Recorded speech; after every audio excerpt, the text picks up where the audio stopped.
When I saw what I first mistook for a discarded doll hanging in the tree, darkness rushed to my eyes because I realized it wasn't random. I'd walked that path 1,000 times, boots fitting every rut the way old keys fit old locks. The air smelled of wet pine and quiet confidence, the kind that lets a man believe nothing in his woods can surprise him. Then the confidence cracked.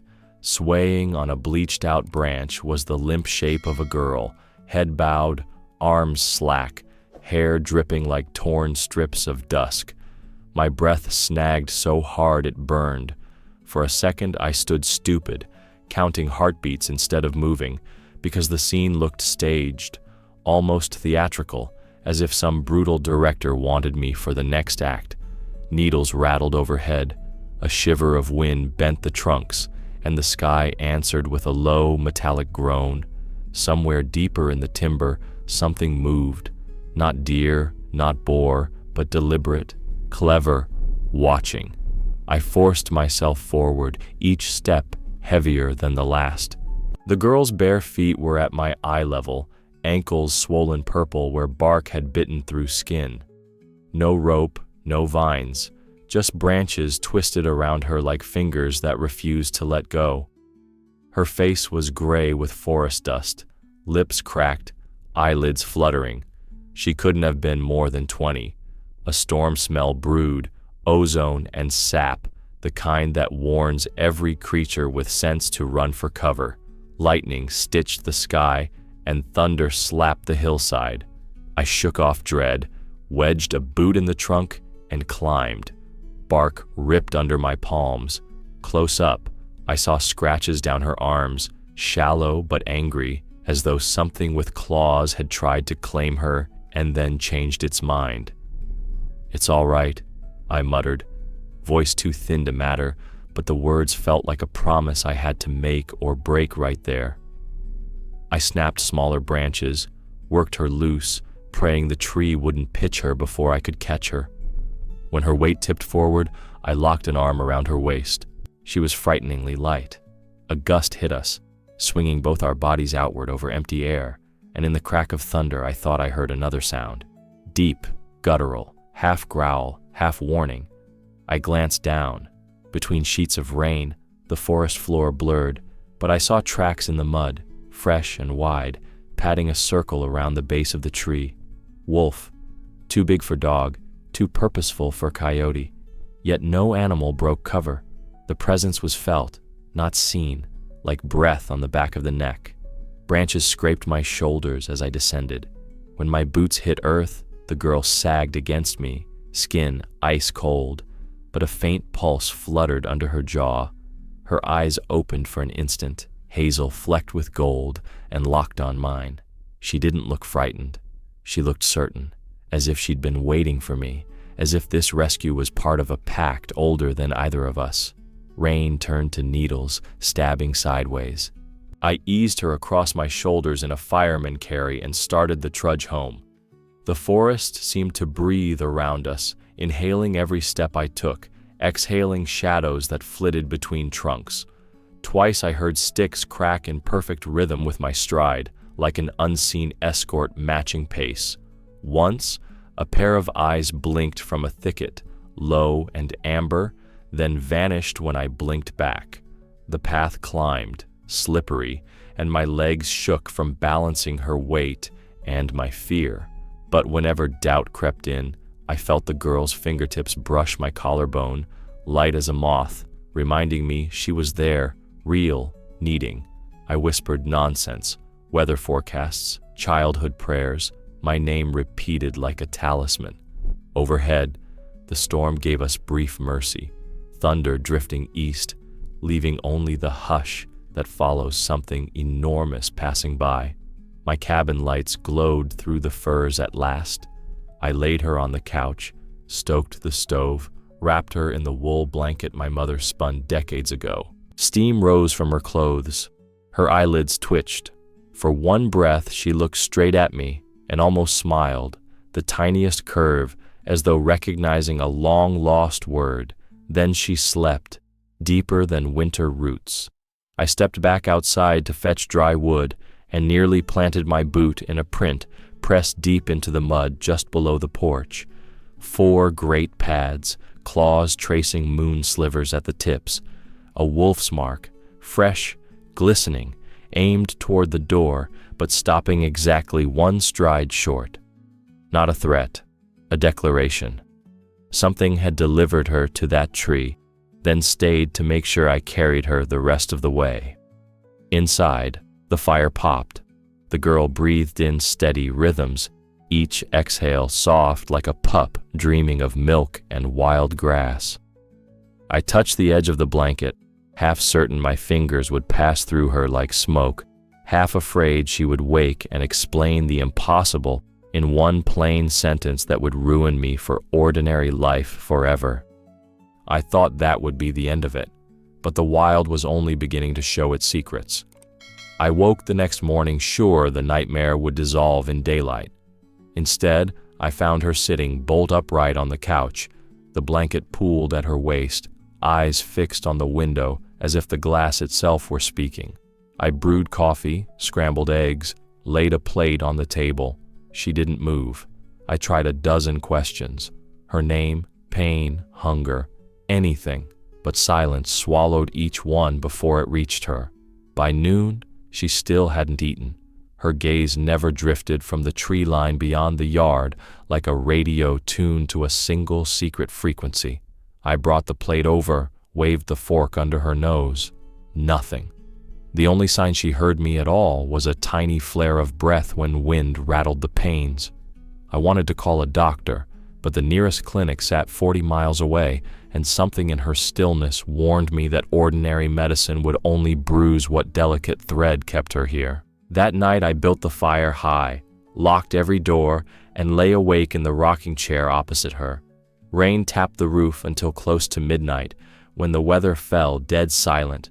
Then, from just beyond the porch, rose a single, unhurried howl, deep, deliberate, unmistakable. It crawled through the walls, found the hollow space behind my ribs, and squeezed. Her eyes fluttered, but she didn't turn.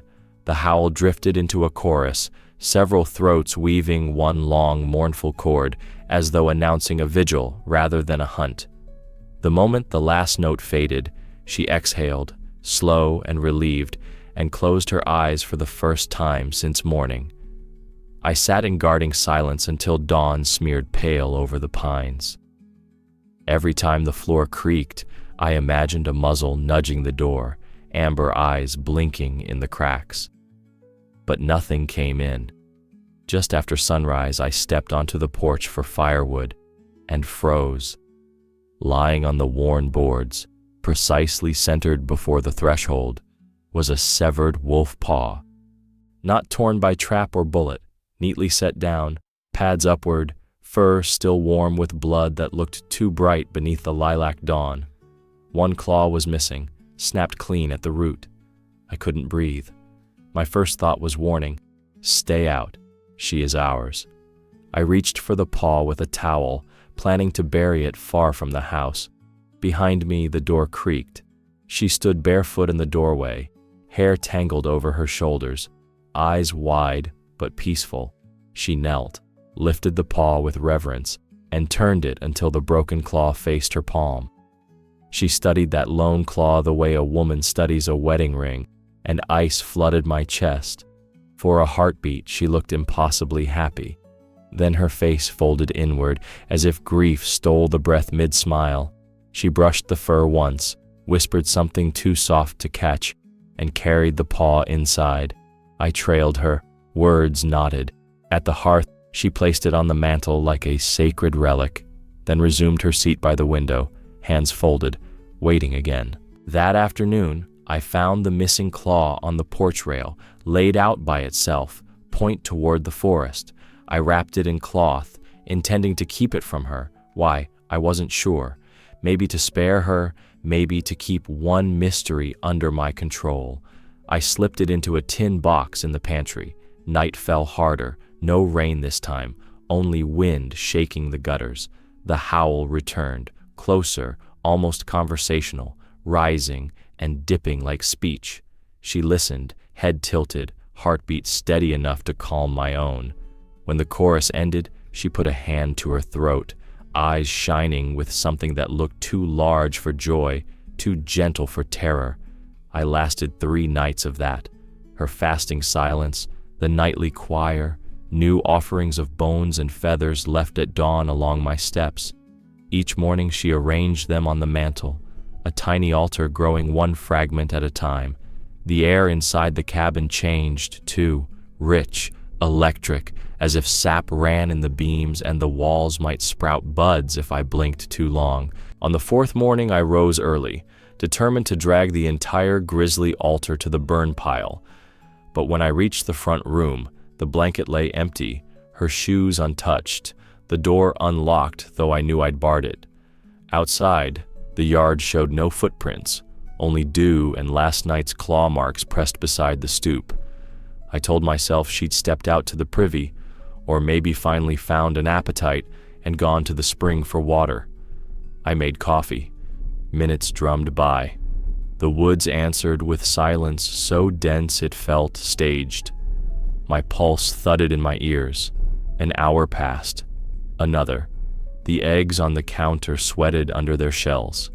I was sure it was just another strange detail in a stranger week, until I opened the pantry, reached for the tin box where I'd hidden the claw, and found it gone. The claw box was empty, and the cabin felt suddenly too large, its corners stretching away like tunnels. I called her name, though I still didn't know it, first in a whisper, then full volume. Only the stove crackled back, door frame, windows, hinges, all untouched, no mud on the sill, no scrape on the lock. She had vanished as cleanly as breath on glass. I grabbed my coat, rifle slung more for courage than use, and stepped into the dawn hush. Dew filmed the grass, but along the edge of the yard I spotted a single bare footprint, toes pointed downhill toward the creek. Another print waited farther on, then another, spaced wrong for panic, deliberate, steady, like she walked with a guide only she could see.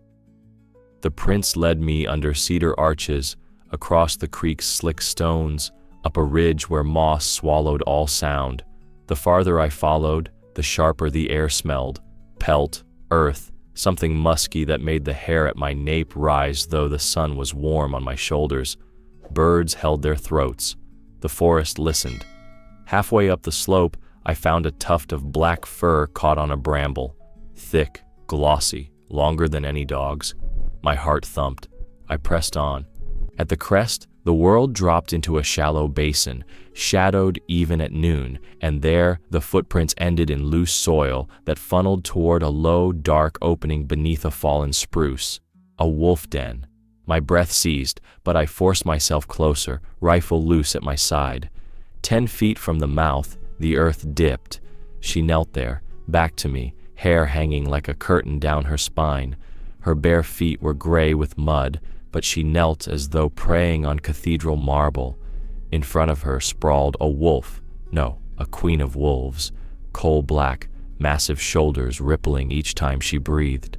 Eyes the color of embered iron tracked me the moment I stepped clear of the brush, but the animal didn't rise. Teeth remained sheathed. The girl's hand moved in slow circles over the wolf's head, fingers slipping through the dark fur the way one strokes a beloved old horse.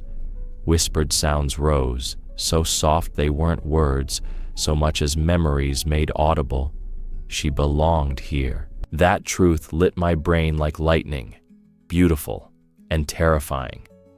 I wanted to call her back, to say this wasn't safe, to say people and predators don't share the same sky for long. Instead, I managed a single step forward. Leaves sighed under my boot. The wolf's gaze flicked to my foot, then to my face, measuring.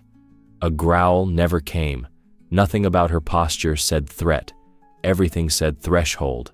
Cross if you dare to trust. The girl turned. Her eyes held no fear, only a weary relief, as if I'd arrived late, but welcome. She didn't stand.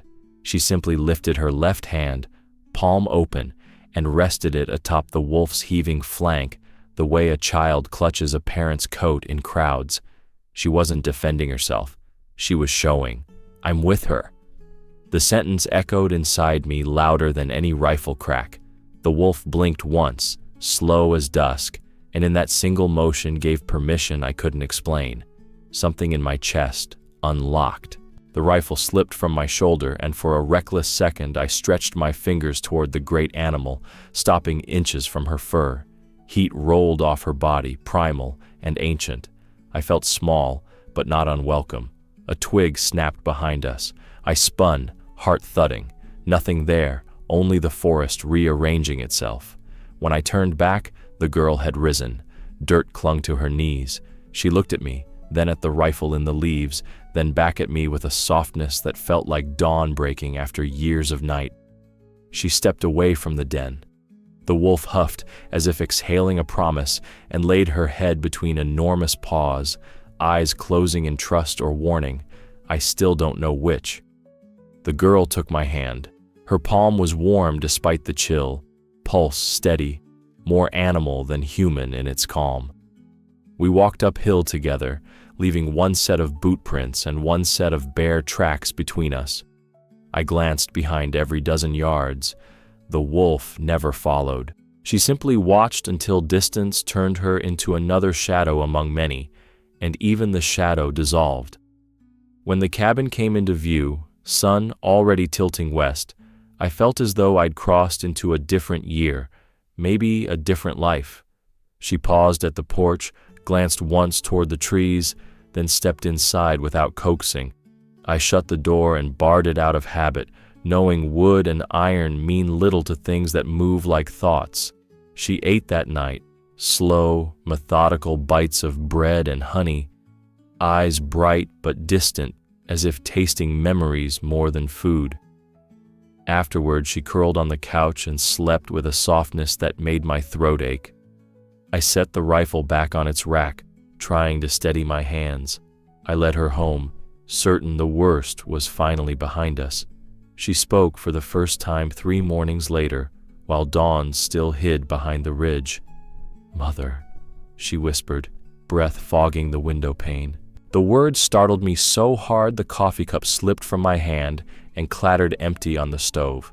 I stood there, heart hammering, afraid to break whatever dam had finally cracked. "Your mother?" I ventured. A slow shake of her head. "Not like you mean. Pack mother." She pressed her palm flat to the glass, fingers splayed toward the trees. "She found me, fed me." Another pause, as if translation hurt. "Taught me the forest's quiet steps." Her voice was husky, vowels rounded by years, without human shaping, each sentence an effort.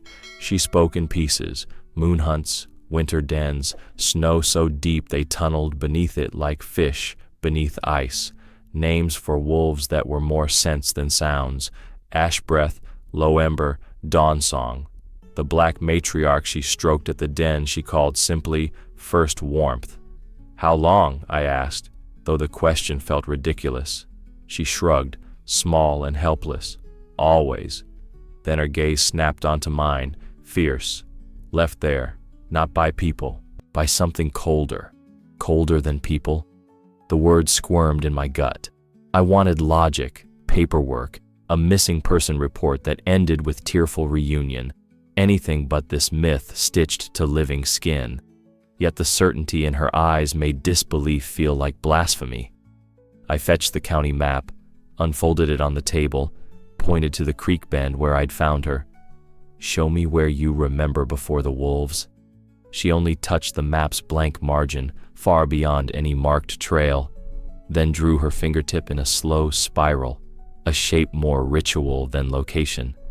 The silence after that spiraled too. My mind kept slamming into the same impossible wall. A grown woman, fluent in wolf. Either she was delusional, or the world was wider than I'd allowed. Both possibilities scared me, but only one bridged the look in her eyes. I needed proof, or at least a foothold. So, after settling her by the hearth with bread and broth, she ate now, though sparingly. I rummaged through the junk drawer for the old hotspot, prayed for a single bar of signal, and started digging. Missing children databases, abandoned in woods legends, folklore of feral kids who walked back into towns speaking only to animals. Most entries were tabloids or cruel hoaxes, but a local archive link caught my eye. Search paused in mystery disappearance. August 2005. I clicked. The grainy newspaper scan loaded slowly. A 4-year-old girl stared up at me, chin stubborn, curls matted, eyes shockingly familiar. Beneath her collarbone sat a tiny fleck of darker skin, an acorn-shaped birthmark I'd noticed on my guest when the blanket slipped from her neck. My knees gave. I printed the article and carried it to the kitchen like contraband. She looked up as I entered, broth spoon halfway to her lips. I held a photo taken 20 years ago, yet I was staring into the same eyes that now watched me from across my own table. The article said the child vanished during a family picnic at Lone Hollow Trailhead. Search dogs found no scent beyond a certain alder stand. Parents suspected kidnapping. Deputies suspected a cougar. Case cold after 11 days. I slid the page across the table. She studied it without surprise, then touched her fingertip to the birthmark as if confirming a faded memory. "Not picnic," she murmured. "They brought me for the leaving." Her gaze drifted to the fireplace, voice thinning. "Trade, one life for many, but wolves came first." A chill walked my spine. Trade? For what? Disease? Debt? Superstition? Mountain myths ran dark and deep, but who abandons a child as barter? I pictured desperate parents, a whispered ritual. The idea curdled my stomach. "You were 4, I said, hating how brittle my voice sounded. She closed her eyes. "4 winters tall," she corrected softly, measuring time in seasons, not birthdays. Thunder rumbled far off, though the sky was clear. I felt the house shrink around us, walls too thin for the story they now contained. Part of me wanted to dial the sheriff right then, hand her over to doctors, detectives, anyone trained for miracles that become lawsuits. Yet another part, a larger, wilder part, knew the human world might fracture her the way hot iron shatters ice.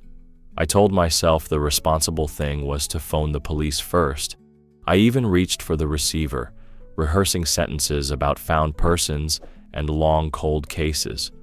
My finger hovered over the first digit. I thought that would end it, neat and lawful. I didn't know it would only light the fuse. They rumbled up my drive in a county SUV 2 mornings after I found that article. 2 men, 1 woman, all crisp jackets and polite smiles that never reached their eyes. I heard the tires before I saw the grill, and in that same instant, she vanished. No sound, no draft, just empty air where she'd been slicing apples. I met the officers on the porch, heart beating double time. They asked about recent sightings and unusual guests. A neighbor claimed he'd glimpsed a barefoot woman near my creek. Had I taken anyone in? I lied badly, said the only footprints out here were my own. The younger deputy's gaze slid past my shoulder. I could almost feel him counting shoes by the door, plates on the drying rack. While they muttered into radios, I scanned the tree line. At the far edge of the meadow, shadow detached from shadow. The black wolf, head low, shoulders broad as a bear's. She didn't snarl. She barked, sharp, warning barks that cracked through the morning like rifle shots. The deputies froze. Hands hovered near holsters.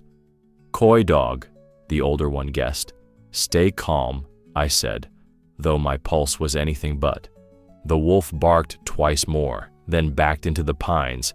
Amber eyes locked on me until the last sliver of her silhouette slipped away. The officers left with promises to circle back. Gravel dust hadn't settled before the girl crept from the crawl space, dust-streaked and shaking. She clutched my sleeve. "Don't give me away," she breathed. "Please." Her fingers were cold, but her stare burned. I remembered the wolf's steady watch and felt something knot between the 3 of us. Woman, wolf, and the confused man standing between worlds. That evening I hid her in the loft, shutters nailed tight. I cooked rabbit stew, She ate only the broth. Snow flurried outside, though the calendar still swore it was autumn. I wondered if seasons bent differently around her. Night deepened, wind died. Then the howling began. First a single call, raw and searching, then a chorus swelling along the ridge. It wasn't the lonely hymn I'd heard before. It was frantic, broken in spots, as if voices kept falling out of harmony. She slid down the ladder, hair loose, eyes wide with pain. She wasn't feeling alone. She sank to the floorboards, knees drawn up, and answered with a low, grieving note that rose until it matched the outside wail. She sat on the floor and howled with them, and I knelt beside her and wept, because the sound carried a sorrow older than language, and I had no place to put it. The chorus cut off all at once, leaving the cabin ringing with silence. She fell forward, palms flat on the planks, breath hitching like a runner's. I wrapped a blanket around her shoulders, but she shrugged it off and crawled to the door, sniffing like she could read messages in the wind. I smelled something too, metal, raw and bright. I unbarred the latch, heart pounding against ribs. There, on the top step, lay the body of a young gray wolf, throat slit so clean the fur still gleamed. A white placard was nailed through its paw into the wood. Follow, you die. The letters were crude, gouged deep, as if carved in rage. Blood seeped between the boards and dripped into the snow, each drop louder than a drum. She let out a sound I will never forget, half scream, half howl, breaking mid-breath as if her lungs refused to finish. I dragged the carcass into the yard, hands numb, mind spinning. Who had done this? Hunters? Deputy hotheads? Someone else who believed the old stories and feared what walked in them? I burned the sign but couldn't bring myself to burn the wolf. I laid him beneath the cedar out back, whispered thanks I hoped some spirit might translate. Inside, she rocked by the hearth, keening under her breath. I fetched warm water, washed blood from her fingers, though none was hers. When her voice finally steadied, she spoke one word: trail. I realized she meant the killers had left one, and that trail would lead straight to us once daylight showed fresh prints. I sealed the cabin tight, doused the lamp, and sat with my rifle across my knees until dawn scraped pale over the windowsills. No further howls came, only the crack of branches underfoot somewhere beyond the yard, measured, searching. I told myself the display on my porch would scare them off, that whoever sent the warning had made their point and would now retreat to whatever darkness bred such hate. I thought they'd back away and leave the wild to its own reckonings. But someone had already begun the hunt. I found the first trap at dawn, half hidden beneath a blanket of spruce needles, new steel, unweathered, jaw teeth sharp as razors and stinking of oil. No hunter I knew would set iron this fresh without bragging about it over coffee, and they sure wouldn't stake it less than a mile from my fence line where kids still ride bicycles come summer. I pried it up with a stick, jaw snapping with a clap that made my heart jolt. 10 steps farther, another. By the 4th, I stopped counting and started memorizing boot impressions. Deep, wide, a man who walked heavy and alone, carrying something heavier than guilt. When I tramped back to the cabin, she was already waiting on the porch, chin high, despite the gray bruises under her eyes. She didn't need my report. She could taste cruelty on the air, same as a wolf scents blood in snow. "They smell the one who walks in malice," she said, voice stripped down to bone. "We must be quick." Before I could ask what quick meant, she jerked her gaze to the tree line. A black shape limped out, staggering on 3 legs. The matriarch, first warmth, her coat dulled by pain, left forepaw mangled and dripping. The moment the wolf saw us, she tried to lift her head, regal to the last, but her shoulders trembled like saplings in storm. The girl vaulted the railing and ran, bare feet thudding across frost-stiff grass. I grabbed bandages, rifle, The kit I'd used on half a dozen dogs, but never a creature made of legend, and hurried after her. The wolf collapsed in a clearing ringed by birch. The girl dropped to her knees, cradling the heavy skull against her chest. Blood soaked her skirt, steam twisting from the wound. She whispered in the wolf tongue, low hums, throat clicks. The matriarch's ears flicked once in recognition, then drooped. I knelt opposite, tools useless in shaking hands. The trap had shredded muscle and splintered bone, only miracles sew that shut. Still, I reached to help. The wolf's breath rasped, eyes slitting toward me. That's when she licked my fingers, a single deliberate stroke, warm, copper sweet. Permission, benediction. The girl saw it and nodded, tears cutting clean lines through grime. She chose me, not as an enemy, as the one who would stand beside. I pressed a compress to the wound, but the blood pulsed through like tide through stones. The matriarch's flank heaved, her muzzle sagged. The girl lowered her forehead to the dark fur, murmuring something that sounded like thank you and forgive us all in the same breath. The wolf went still, chest flattening.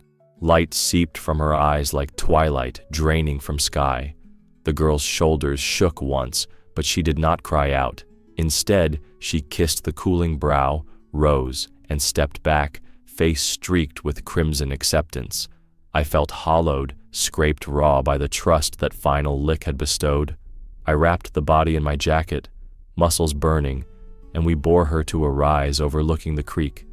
There we piled stones, old way, wolf way, so rain would drum a song across her grave, and roots could wrap her bones in green hymns. Twice while we worked, branches snapped uphill. I swung the rifle, safety off. Nothing but silence answered. Yet I knew eyes watched, malicious eyes, two-legged, savoring vengeance. Near dusk, I set bear traps of my own, concealed beneath fern mats, marking each spot with a twig only I would notice. She disapproved but said nothing. Her grief was larger than my anger. We ate little that night. She sat on the floor beside the cold hearth, spine against the wall, head tilted back as if listening beyond the rafters. I studied the birthmark on her throat, the same acorn-shaped fleck from the newspaper photo, and wondered how any parent could trade a child to darkness. Wind died after midnight. A hush thick enough to choke settled over the valley. Then a single howl rose, male, enraged, close. Another answered west, another east, until the cabin quivered like a drum. Their voices weren't mourning, they were rallying. Each note carried iron beneath the sorrow, a promise that no death would go unpaid. She joined them, lifted her face, and sent a pure, piercing cry into the rafters. It threaded through the logs, through my ribs, through every wrong thing I'd ever buried, and dragged tears from me I didn't know were waiting. She sat on the floor and howled with them, and I knelt beside her and wept, because something sacred and wild had cracked open inside us both, and there was no closing it now. When the chorus ceased, she rested her head on my shoulder, exhausted.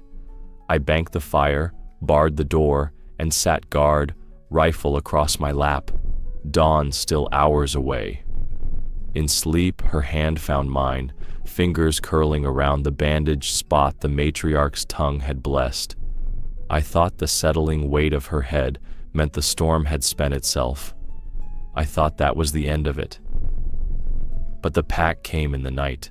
They came in the gray between midnight and dawn, shapes weaving through fog, paws whispering over frost. I counted at least 8, maybe 10, encircling the cabin but never breaching the yard. Their eyes glowed like lantern glass, reflecting embers from the hearth. One by one they lifted their muzzles and sang a low, layered hymn that vibrated the windows. Grief, yes, but also expectation, as though they waited for a verdict only she could give. She opened the door before I could stop her. Cold slapped my lungs. The wolves fell silent, nostrils flaring. She stepped onto the porch, thin blanket around her shoulders, hair wild in the wind. For a moment I saw her exactly as the forest must see her, neither fully woman nor wolf, but a seam where both worlds stitched together. She spoke, not to me, but to them. The words were throat music, half vowels, half vibration. Every wolf lowered its head except the largest male, gray streaked with silver. He approached the steps, sniffed the spot where my jacket still bore the matriarch's dried blood, then lifted his gaze to mine. No malice, only inquiry. "Do you stand with us?" I didn't know how to answer except by not raising the rifle.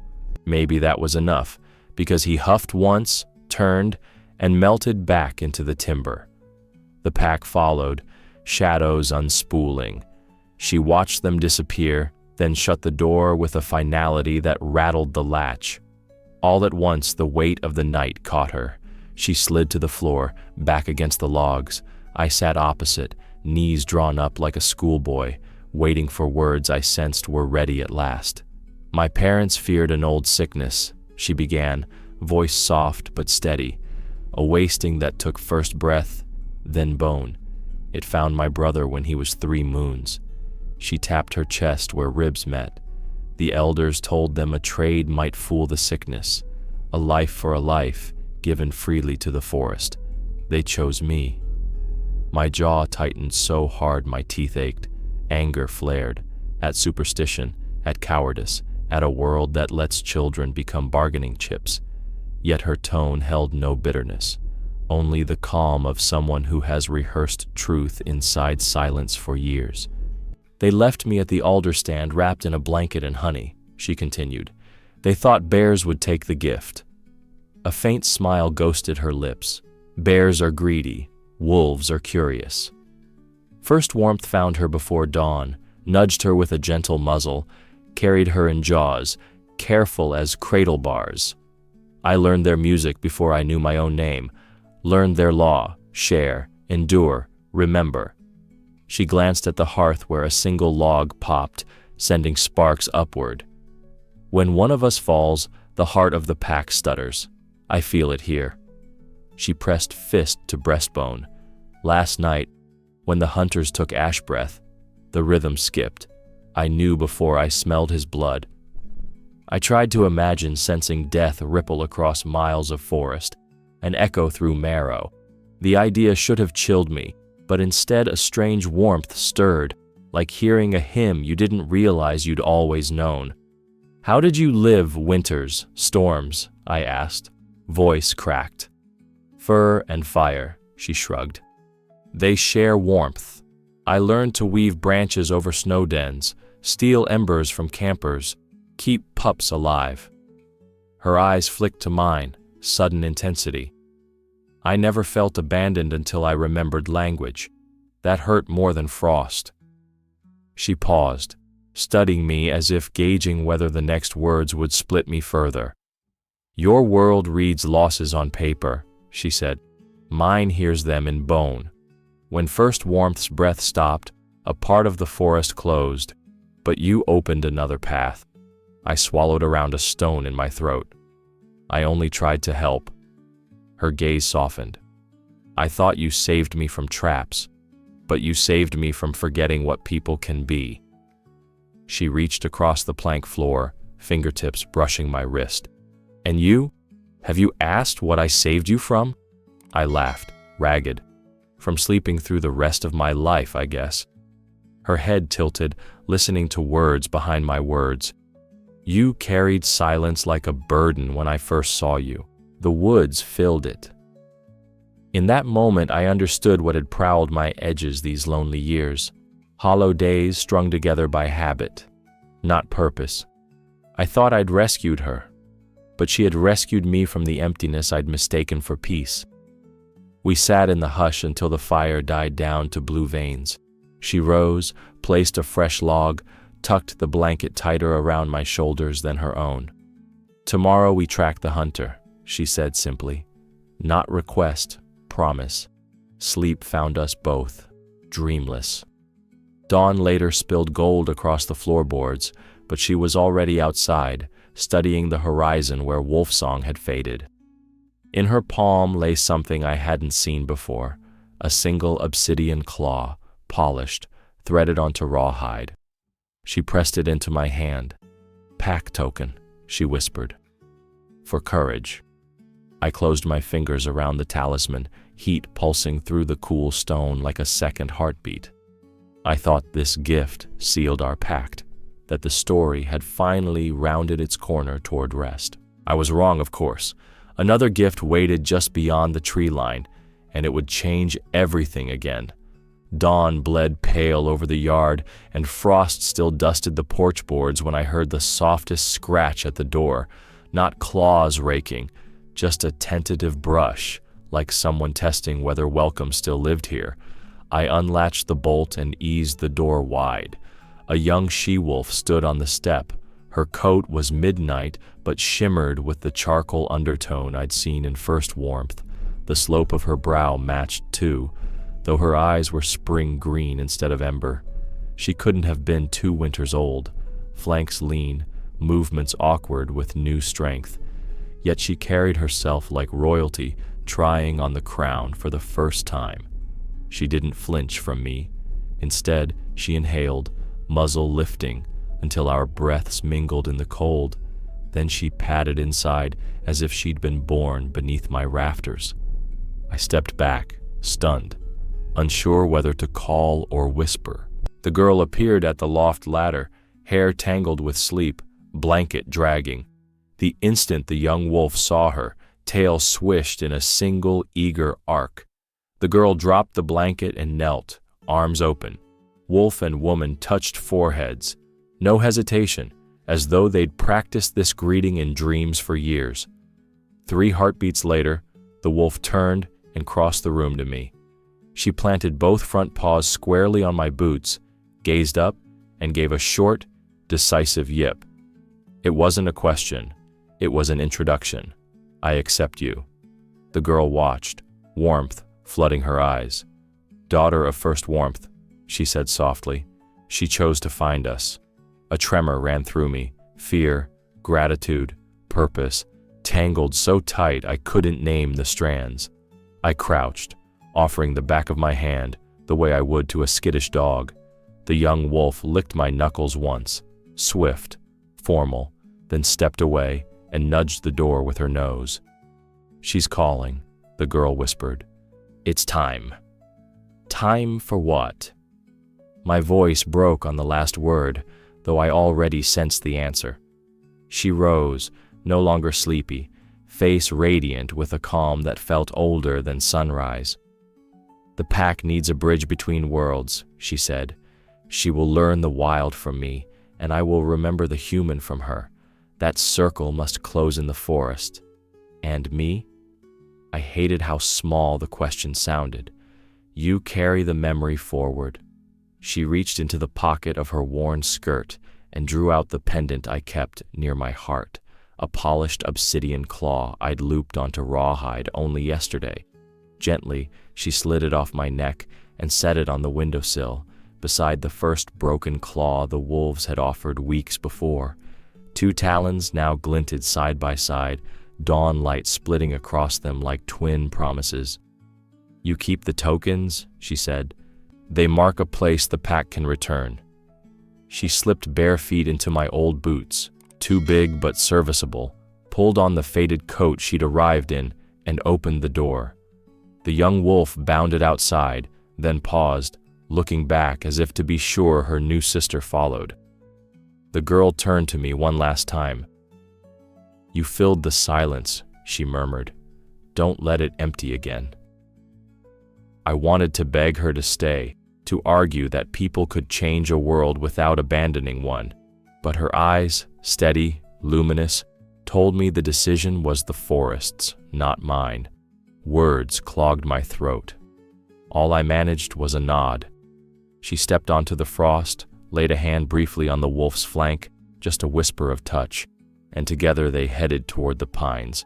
No fanfare, no backward glance, only the steady rhythm of 2 sets of paws, one human, one lupine, finding the same cadence. I watched her disappear between the trees, and my heart howled with the forest. I kept standing long after trunks closed behind them, listening for breaking twigs, for even a farewell bird call. Nothing but morning wind and the slow drip of thawing eaves. Yet, instead of emptiness, I felt a strange fullness, as though my ribs housed an extra pair of lungs meant for songs I hadn't learned yet. Inside, the two claws on the windowsill caught the sun, throwing twin sparks across the floorboards. I realized then that tokens aren't just reminders, they're invitations. I wasn't a spectator to miracle anymore. I was written into its bloodline. I spent the day gathering the traps I'd sprung and burying them deep in the ravine, hammered warning stakes around my land, signs only a certain hunter would read. All the while the claws glimmered from the window, silent metronomes counting down to some unknown hour. At dusk, fog curled low, brushing the porch steps like curious fingers.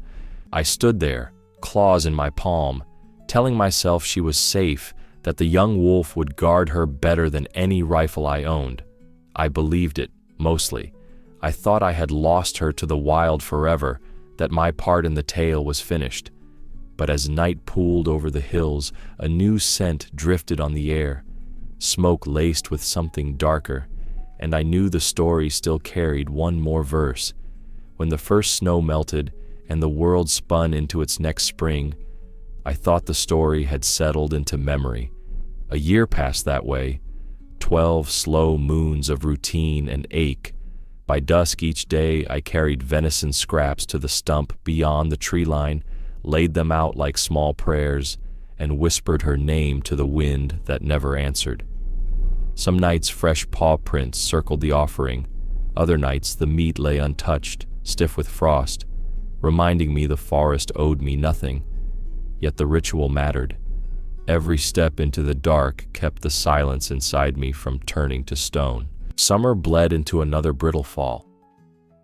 One moonless evening I stepped outside, bowl in hand, and the air felt charged, as if every pine needle pointed at a single invisible star. My breath smoked white in front of me, though the night was mild. I placed the food on the stump, straightened, and froze. She stood 15 yards away. At first I saw only a tall silhouette rimmed by starlight. The fur cloak melded so perfectly with her hair, she might have been carved from night itself. Then my eyes adjusted and I understood. It wasn't a cloak. It was her. Coarse winter gray pelts wrapped her shoulders and hips, stitched with sinew and patience, yet she moved in it like second skin.